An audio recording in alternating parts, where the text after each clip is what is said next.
Welcome to my YouTube channel বিদ্যার্থীর সাথে। আজ আমরা ক্লাস 6-এর উন্মেষ বইয়ের দ্বিতীয় পার্ট খরগোশ ও সিংহের 5 নম্বর প্রশ্নগুলোর বিষয়ে আলোচনা করব। প্রথম প্রশ্ন ছিল, বনের পশুদের কে শিকার করছিল?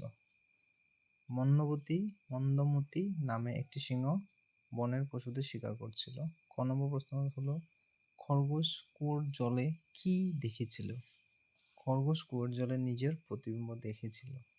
গ নম্বর প্রশ্ন, খরগোশ মন্দমতিকে কটি খরগোশের কথা বলেছিলেন? খরগোশ মন্দমতিকে 5 জন খরগোশের কথা বলেছিল। কুয়োর জলে প্রতিবিম্ব দেখে সিংহ কি করেছিল?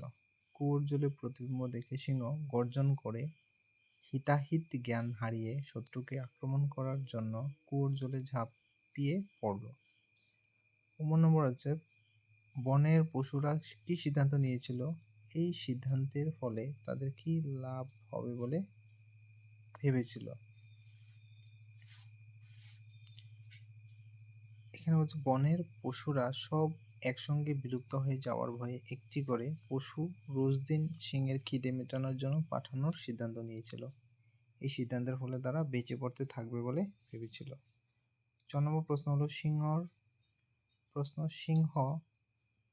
সিংহটির নাম কি ছিল? সিংহটির নাম ছিল মন্দবতী।